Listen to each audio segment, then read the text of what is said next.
Allons-y, continuons. Car nous n'avons pas à lutter contre la chair et le sang. C'est là qu'on le dit, non pas à lutter. Est-ce que prenons ce mot à la lettre, comme les gens aiment dire, prenons ce mot à la lettre, lutter. Lutter, c'est toujours quoi? Lutter, c'est toujours quoi? Un corps à corps. Oui ou non? Très bien, continuons avec les démons. Mais contre les dominations, contre les autorités, contre les princes de ce monde des ténèbres. Alors, on me dit, même je n'ai pas lutté contre celui qui a la chair là. Si je ne dois pas lutter contre quelqu'un qui a la chair là. Et si moi je dis, je dois lutter contre maintenant, ceci là. Où est-ce que je vais les trouver? Comment un Dieu si intelligent va dire à son enfant, lis ça là, lis maintenant les choses là, lis-les. Contre l'esprit méchant dans les lieux célestes. C'est pourquoi. Attends, il y a quoi? Recommence au commencement, tout doucement, un à un. Mais contre les dominations. Premièrement, les dominations. Les dominations. Ça, c'est les plus petits démons. L'homme est appelé à dominer où? Hein? Sur la terre. Satan, il est le Dieu de ce siècle-là. Face à l'homme qui doit dominer, lui, il a mis quoi? Des esprits de quoi? Et aussi, il domine où? Est-ce que tu les vois? Hein? Tu les vois? Ok. Ça, c'est même les dominations. Ceux qui sont avec toi, ceux qui te créent des problèmes là, ceux qui t'enlèvent le pain de ta bouche là, est-ce que tu les vois? Tu vas les combattre comment? Deuxième niveau, vas-y. Contre les autorités. Autorité. Au-dessus des dominations, il y a quoi? Les autorités. Comme le préfet et le haut commissaire. On parle de haut commissaire maintenant. Continue. Contre les princes de ce monde des ténèbres. Les principautés, c'est les gouverneurs. Les gouverneurs dans la principauté. Hein? Et ensuite? Contre les esprits méchants. Les esprits méchants, c'est les présidents d'institutions. Si on voit ça, il y a un président d'institution en Miami. Attends. On te montre le protocole de Satan. Alors, si le bon combat là, de la foi là, pour un homme qui est sur la terre, il doit combattre ces 4 hiérarchies là. Tu peux t'en sortir? Hein? Les simples démons de domination là, se lèvent chaque matin, bousculent ta femme ici, bousculent tes enfants ici, et tu es tellement déjà traumatisé par les dominations, alors que les autorités ne sont même pas intervenues. Tu as compris? Alors que les principautés n'ont pas intervenu, et les esprits méchants ne sont pas dans la balance. Alors donc, si c'est ça, le combat de bon combat, donc Dieu a échoué dès le départ. Ni toi, ni moi, ni personne ne peut combattre ce combat-là. Quand vous lisez la Bible explique la Bible. Si vous prenez ce verset, on va combattre le bon combat. Satan. Non,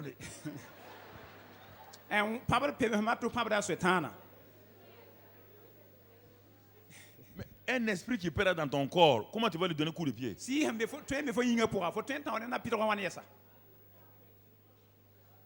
attention. Faut faire attention. Si tu fais attention, si tu dis maintenant je veux faire Satan, tu enlèves ça. Tu ouvres le trou là, il rentre dans ta voix. Maintenant, tu es assis, tu veux. Satan dit Ngao. Toi, tu peux faire karaté.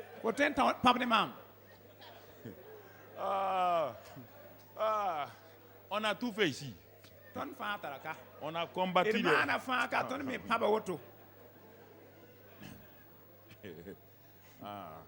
Je vous ai expliqué. Écoutez, il faut beaucoup d'expérience pour quand on a commencé la délivrance. Le premier groupe de la délivrance, le premier groupe, ceux qui ont fait la délivrance ici, là, je ne crois même pas qu'il y a un seul parmi nous.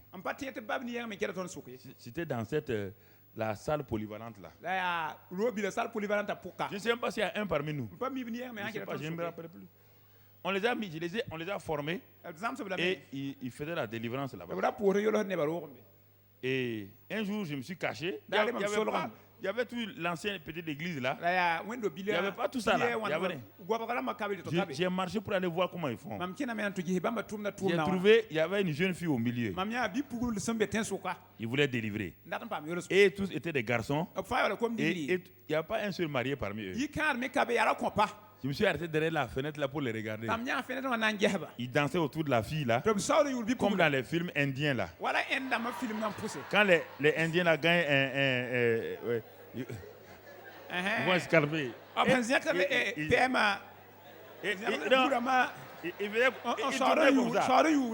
la pauvre fille était couchée au milieu.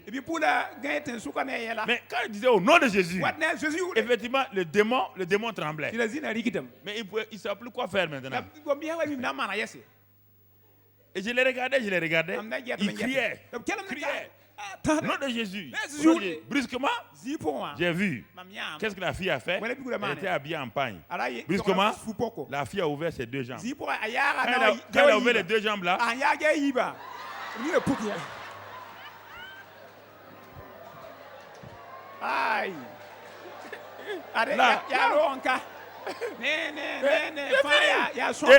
il était tout.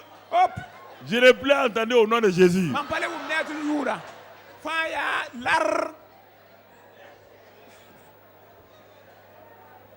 Et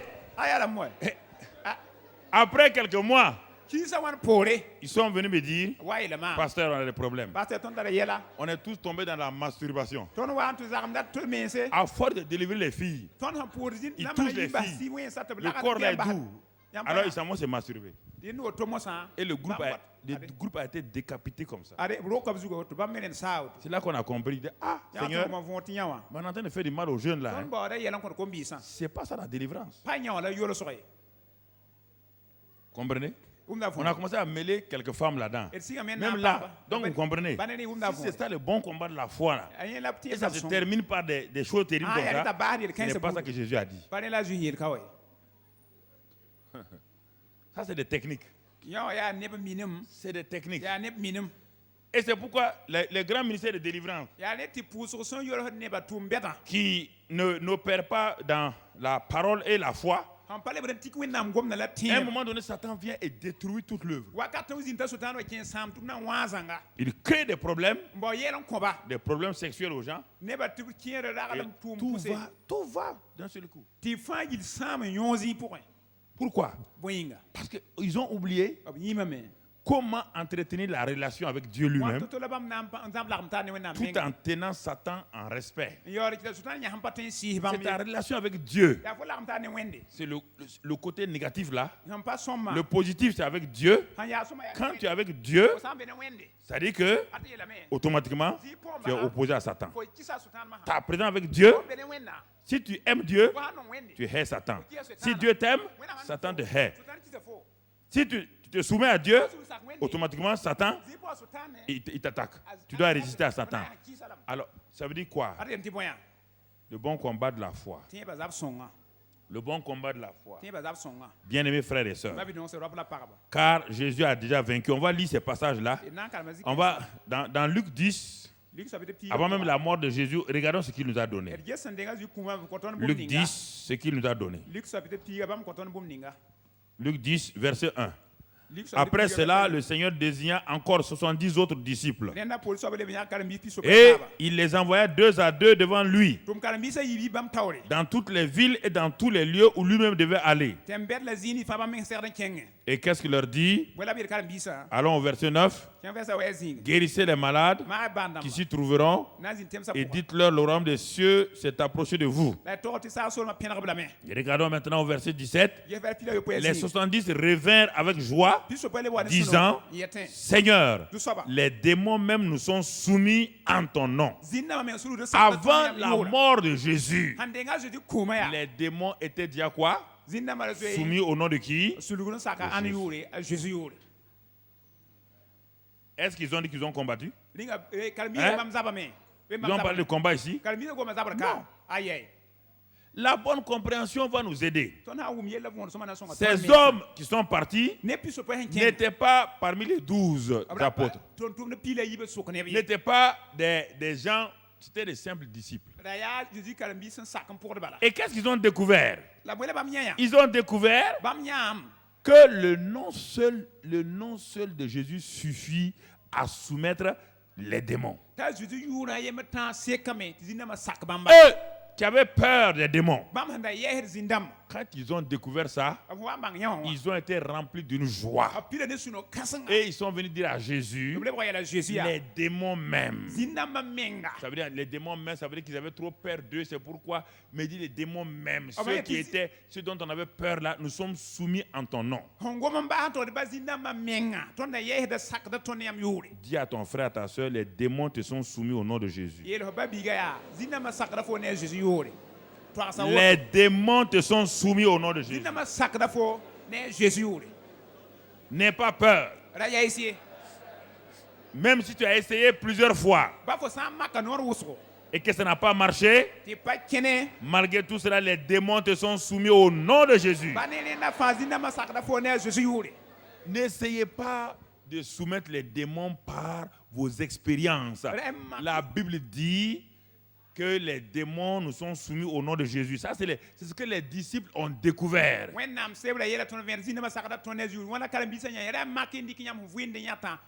bon combat de la foi est en relation avec la parole et non pas avec les démons. Tout de suite, on va arriver à ça, vous allez comprendre. Et regardez la réponse de Jésus. Lis la réponse de Jésus. Jésus leur dit. Je voyais Satan tomber du ciel comme un éclair. Donc, vous voyez bien? C'est-à-dire que ces simples disciples ont secoué quel royaume? Le royaume de Satan. Avec quoi? Le nom de Jésus. Le nom de Jésus. Quand ils sont partis, ils ont placé leur confiance dans quoi? Dans le nom de Jésus. Le bon combat de la foi commence lorsque vous commencez à faire confiance totalement au nom de Jésus. C'est ça le bon combat de la foi. Ça commence lorsque vous faites confiance totalement au nom de Jésus comme la clé des clés, comme l'autorité qui est là. Jésus leur dit, qu'est-ce qu'il leur dit? Regardez ce que Jésus leur dit. Regardez ce que Jésus dit. Il n'est pas encore mort. Il dit, je voyais Satan tomber. Mais la suite, voici, je vous ai donné l'autorité de marcher sur les serpents et sur toute la puissance de... Alors, frère, il nous a donné l'autorité de faire quoi? De marcher sur les serpents et la puissance de l'ennemi. C'est-à-dire que la puissance de l'ennemi est où? Non, la puissance de l'ennemi est où? Par rapport aux croyants, c'est où? Lisez, c'est où? Ce n'est pas, il est sous nos pieds, ce n'est pas ce champ-là. Le bon combat de la foi doit reposer sur ce que Jésus a dit. Parce que le combat là, c'est le problème d'avoir confiance en ce que Jésus a dit. Notre vrai combat, ce n'est pas le diable. Et le diable, c'est ça. C'est pourquoi il fera tout pour que nous ne croyons pas à la parole de Dieu. Voilà le combat, le bon combat de la foi là dont Jésus parle.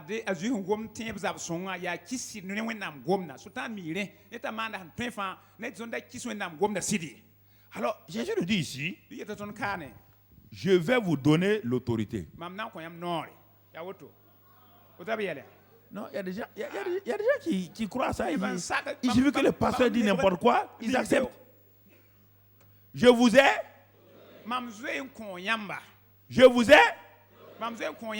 Avant même qu'il n'aille à la croix, il dit, je vous ai déjà donné quoi? L'autorité de marcher sur les serpents et les serpents et les scorpions sont les symboles de tout ce qui représente la puissance de Satan qui rampe sur la terre, qui touche la terre. Donc, tout ce qui est sur la terre là, ça c'est un. Deuxièmement, maintenant il dit, et même sur la puissance de... La puissance de qui? De Satan lui-même. Et c'est pas fini. Il dit, rien ne pourra vous nuire. Quand un chrétien entend ça, le combat de la foi commence. Honnêtement, oui ou non? Le combat de la foi commence à partir de ça. Vous n'arrivez pas à accepter ça totalement. Et votre combat commence. Et c'est sur cette base-là que Satan rôde maintenant. Satan, quand on dit dans Jean 10, qu'il est venu pour voler, est-ce qu'il peut voler un homme? Est-ce que vous croyez que Satan s'intéresse à vous et à moi?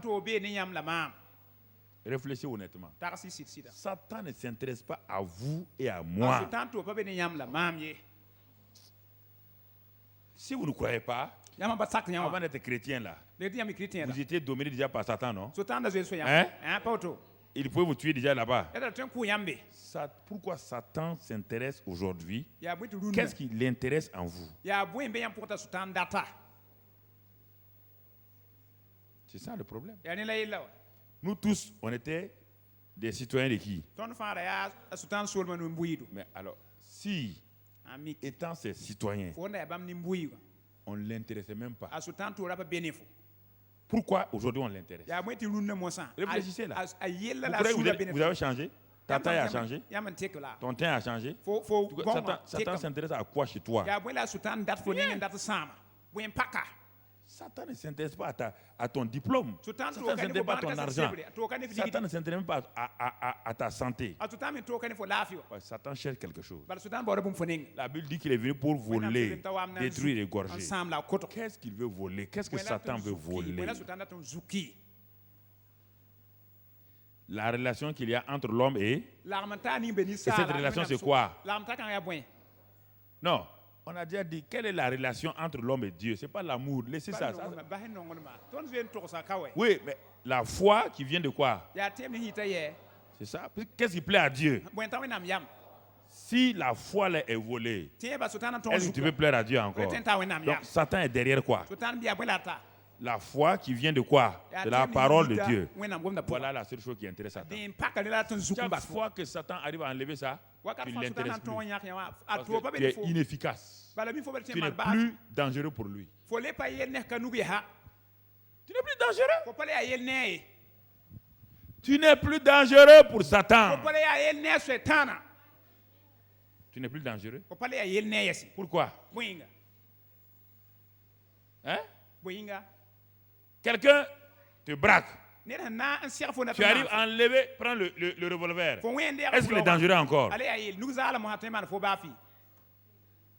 Il était dangereux à cause de quoi? De l'arme. Nous sommes dangereux pour Satan parce que nous avons la parole et nous voulons faire confiance à Dieu. Dès le moment où Satan attaque ton corps, qu'est-ce qu'il cherche? Quand il attaque ton corps, tu oublies quoi? Tu oublies la parole. Tu commences à t'appuyer sur quoi? Sur tes douleurs. Sur ce que tu as. Et à ce moment-là, qu'est-ce qu'il fait? Il sait qu'il t'a bloqué. Tu n'es plus un danger pour lui. Le bon combat de la foi dans ce domaine-là, ce n'est pas contre les démons.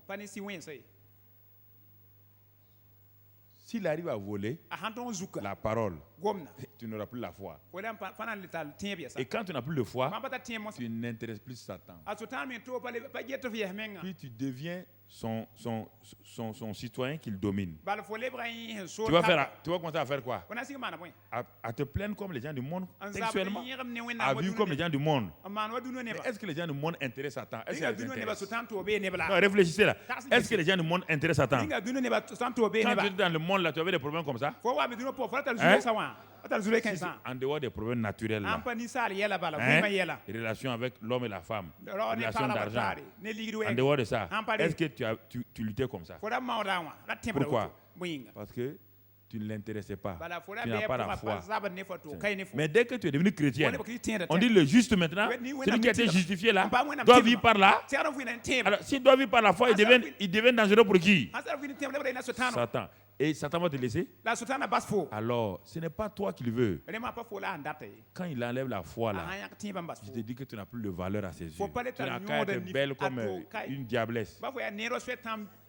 Ah, si tu es belle comme diablesse, d'ailleurs tu appartiens à Satan déjà.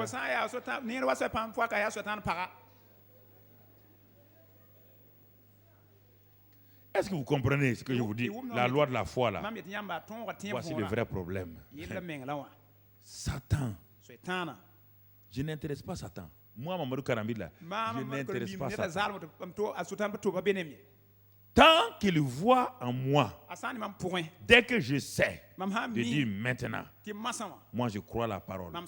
Moi je vais agir selon la parole. Le lendemain matin, il met des choses devant moi. Il dit, ah bon, tu veux faire confiance en Dieu? Pourquoi Dieu est comme ça? Qu'est-ce qu'il fait? Tu te lèves le matin sans avoir un problème.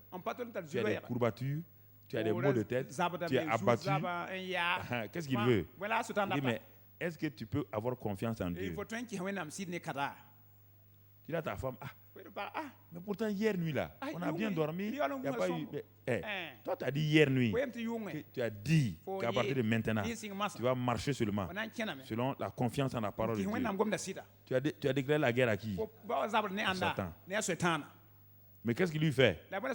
Il va te faire douter de quoi? Le vrai combat là, c'est le doute par rapport à la parole de Dieu. C'est ça le combat de la foi. Ce n'est pas contre Satan. Satan est déjà vaincu. Notre affaire, ce n'est pas vaincre Satan. C'est pourquoi dans Apocalypse 12, il est dit, verset 11, nous l'avons déjà quoi? Nous l'avons déjà vaincu. On n'a pas dit nous le vaincrons. Quand nous disons, nous vaincrons Satan, nous sommes des menteurs.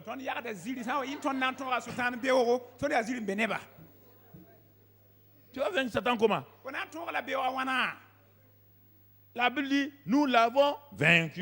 Nous disons, nous vaincrons Satan. Nous vaincrons les démons. Il dit, ok. Comme ils projettent ça dans le futur, il faut les laisser. Comme ils sont ignorants, ils ne savent pas qu'ils m'ont déjà vaincu. Ils veulent me vaincre. Je vais voir par quel moyen ils vont me vaincre. Le bon combat de la foi. Frère.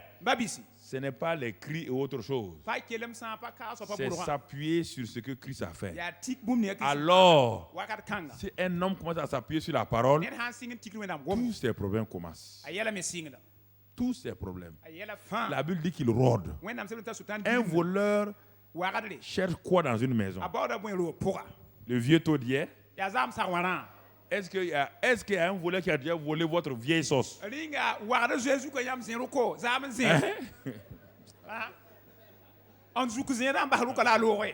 Non. Non, jamais. Ça, jamais. Même le voleur, celui qui a faim là, ce n'est pas les vieux taux là. Non, mon frère. S'il rentre dans le frigo, c'est les poulets rôtis, les choses qu'il va manger. S'il y a les bonnes boissons, il va boire, entasser tout. Mais il ne touchera jamais au vieux taux ou à la vieille sauce.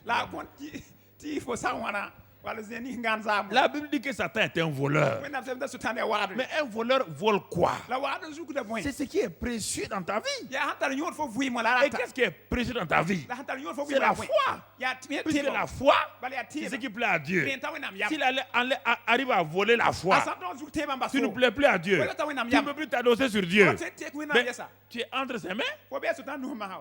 Tu es laissé libre à toi-même. C'est pourquoi la Bible dit, le juste vivra par la foi. Il combat le bon combat de la foi. Et il triomphe par la foi. Mais si la foi est enlevée, il n'y a plus de triomphe, il n'y a plus de bon combat, et on ne plaît plus à Dieu. Réfléchissez, vous allez voir. Réfléchissez.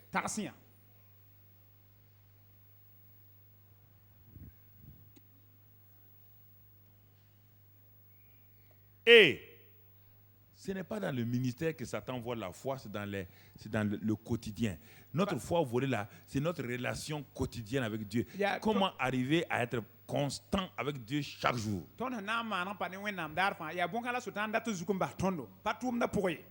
Alors, On va lire Éphésiens 4, 27. Éphésiens 4, verset 27. Nous connaissons ce passage, mais on va le lire toujours. Éphésiens 4, verset 27.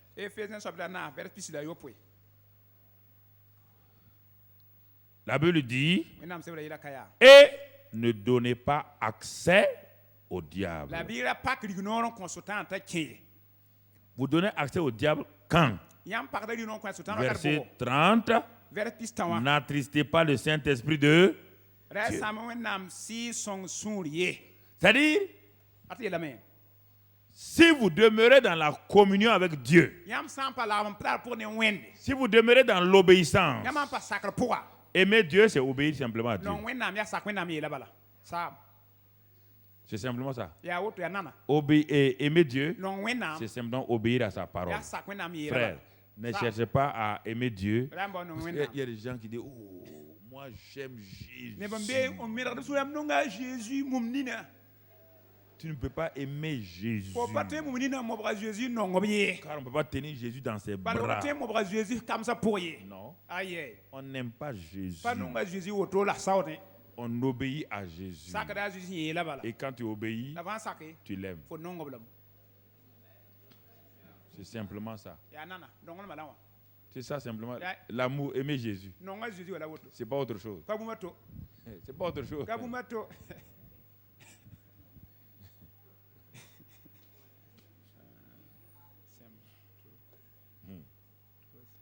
Oui, je comprends. Tu as envie d'être tenu dans les bras d'un homme, d'une femme, c'est bon. Mais Jésus ne tient pas les gens dans les bras comme ça. Ne donnez pas accès au diable en attristant le Saint-Esprit. Si vous attristez le Saint-Esprit, le diable vient. On n'a pas dit qu'il rentre en vous. C'est-à-dire, vous lui donnez l'autorisation, le pouvoir de vous tourmenter. Alors, comment on peut attrister le Saint-Esprit? Lorsque la foi n'opère pas, lorsque la foi n'est pas là, comme je ne plais pas au Père, je ne plairai pas au Saint-Esprit. Donc, nous devons veiller sur la foi, les trésors les plus précieux que Dieu nous a donnés pour avoir une relation avec lui. Et ce trésor est lié à la parole de Dieu, non pas à nos sentiments. Frère, non pas à nos sentiments, non, à la parole de Dieu. Oui, le combat de la foi, c'est se soumettre à Dieu. Allons dans Jacques 4, regardons dans Jacques 4. Jacques 4. Si ce soir vous pouvez saisir ce que je vous dis là, je serai l'homme le plus heureux et Dieu sera très heureux. Très très heureux. Frère, Jacques 4 verset 7. Soumettez-vous donc à Dieu. Résistez au diable et il fuira loin de vous. Est-ce qu'on a dit mettez KO le diable? Oui. On a lu beaucoup de livres, mais qui tapent à côté de la parole de Dieu. Ne lisez pas les livres des gens parce qu'ils ont eu beaucoup d'expérience, mais ces expériences ne sont pas vérifiées par la parole de Dieu. La Bible dit, un homme qui se soumet à Dieu, qui se soumet, soumettre.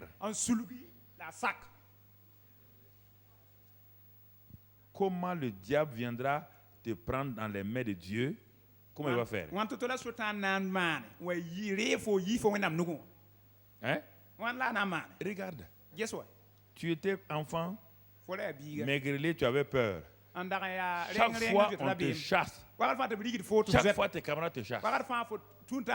Un jour, tu amènes ton grand frère, le plus grand lutteur du village, et il s'en va t'attendre à la sortie de l'école. Dès que tu es sorti encore, celui qui te chasse là, il est derrière toi. Tu vois ton grand frère, c'est le champion du village. Tu pars te jeter dans ses bras. Tu pars te soumettre à ton grand frère. Qu'est-ce que ton ennemi l'a fait? Qu'est-ce qu'il fait? Il fait demi-tour, il fait quoi? C'est avec ça, avec le diable. C'est ça. Pas autre chose. Soumets-toi à Dieu. Ça veut dire quoi? Soumets-toi à sa parole. Simplement. Pas autre chose.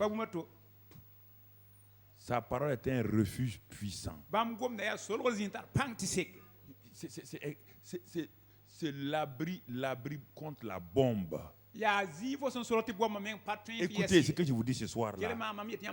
Ce n'est pas la prière, ce n'est pas les manifestations. Le lieu le plus sûr, la sécurité la plus grande, c'est la parole de Dieu.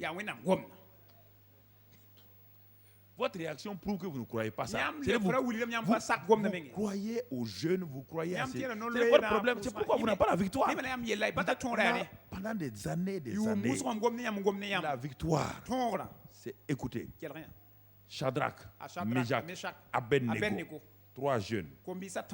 La Bible dit, Dieu dit de ne jamais adorer une statue. C'est l'un des commandements de Dieu. Écoutez, jamais que si on fait ce compromis-là, Dieu ne nous protège plus.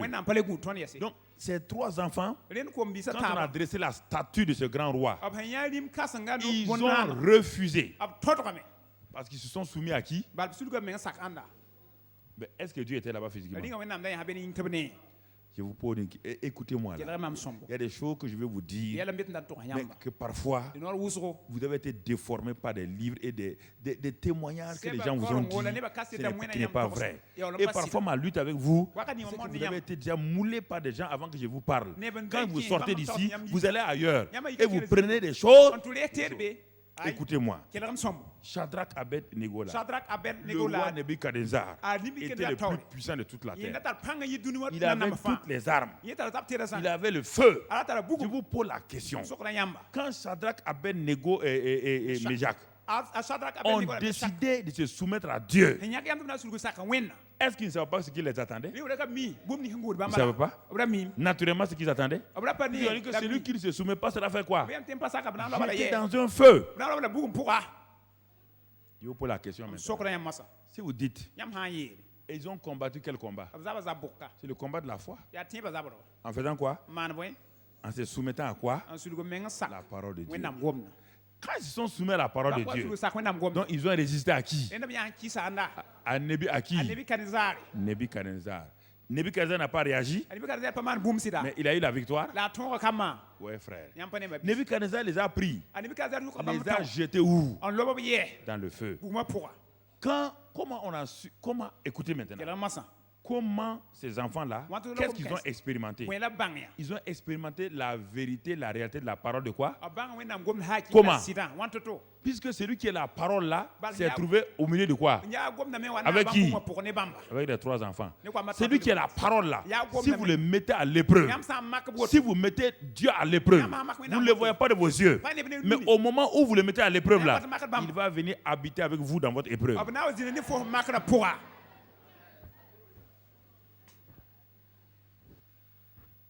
Quand ils étaient dans le feu, personne n'a vu quelqu'un là-bas. Personne n'a vu quelqu'un. Même les 3 enfants n'ont pas vu quelqu'un dans le feu. Mais tellement ils se sont soumis. Ils ont jeté. Jésus-Christ est descendu. Jésus-Christ était là avant. Il les a accueillis. Il a dit au feu, tu ne peux pas brûler ceux qui se soumettent à la parole de Dieu. Le feu a reculé. Le feu a reculé. C'est ça, frère.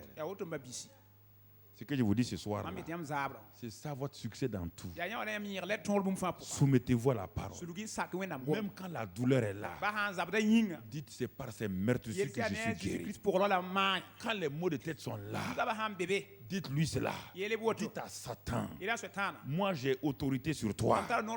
Par la mort de Christ, j'étais vaincu par le sang. Et ma bouche témoigne que ma victoire est réelle. Puisqu'elle n'est pas une victoire inventée par moi. Elle vient de la victoire de Christ. Confessez ça, frère. Mais si vous voulez pleurer, sentir les choses, vous ne pourrez pas.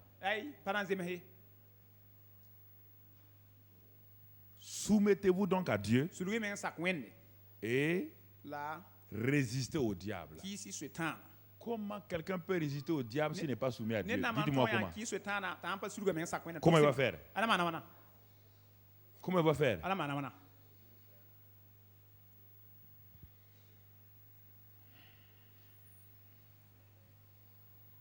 Comment il va faire? C'est-à-dire que la mentalité un peu païenne, on l'a hérité des marabouts et des féticheurs. Où nous partons nous asseoir et on croise les bras. Et ce monsieur se lève pour dire qu'il peut faire des incantations. Et ça, le peuple, les ministres de Dieu dans le monde chrétien ont développé cette mentalité chez les chrétiens. Ce qui fait qu'on dépend des pasteurs, on ne dépend plus de la parole de Dieu. Soumettez-vous à Dieu, pas à un pasteur. Frère, soumettez-vous à Dieu. C'est celui qui est soumis à Dieu qui peut résister au diable. Et quand tu es soumis à Dieu, tu résistes au diable, le diable fuit loin de toi. Ce que je vous dis là, vous ne pouvez pas me dire le contraire. Il n'y a pas cet homme-là sur la terre. Vous pouvez me dire le contraire. Il n'y a pas cet homme-là. Vous voyez les gens opérer comme ça. Moi, je m'assois avec eux. Ce que tu racontes, tu prêches là. Dans ta vie, là, tu as quoi? Dis-moi tes problèmes. Les gens craquent. Il dit, mais en réalité, on prêche. Il dit, mais c'est ça. Ce que tu prêches là n'est pas biblique. Ça fait bien la chair. Ça fait crier les gens. Quand on examine ça, pour savoir que ce bijou-là n'est pas de l'or, il y a un produit. Un simple produit. Hein? Quand on met une goutte dessus, ça fait quoi? Ça commence à faire kion. Ça veut dire que ce n'est pas de l'or. Et tu vois brusquement un fer qui est en bas. C'est ça avec la parole de Dieu. C'est avec la parole de Dieu. Il y a des expériences qui ressemblent à la parole de Dieu. Mais il y a le test de l'acide. Quand on met, faites attention. Très important. Ça, c'est votre vie. C'est pas votre ministère. Si votre vie échoue, votre ministère échoue. Satan n'a pas besoin de quelqu'un qui chasse des démons. Satan sait qu'il va l'avoir. Il sait que cet homme-là, il va l'avoir. Il n'est pas pressé. Il le pousse sur le banc, il dit chasse-moi. Quand il dit au nom de Jésus, Satan recule. C'est normal. Au nom de Jésus, Satan fait quoi? Il recule. Puis on a dit de chasser les démons au nom de Jésus. Mais la Bible dit quoi? Il revient, oui ou non? Alors, quand Satan va venir 10 fois, 20 fois, à un moment donné, tu ne pourras plus dire au nom de Jésus. Et à ce moment-là, il va te tabasser comme quelqu'un n'a pas été tabassé. Si tu joues à Satan, il ne laisse pas de prisonniers de guerre. Résistez-lui avec une foi ferme. Avec une foi ferme. Pas avec une onction. L'onction ne résiste pas à Satan. La foi. La foi dans quoi? Dans la parole. Dans la personne de Dieu. C'est ça qui résiste à Satan. Si vous comprenez ça, vous êtes libérés. Si vous comprenez ce que je vous dis ce soir-là, vous êtes des hommes et des femmes libérés. Des hommes et des femmes totalement libérés.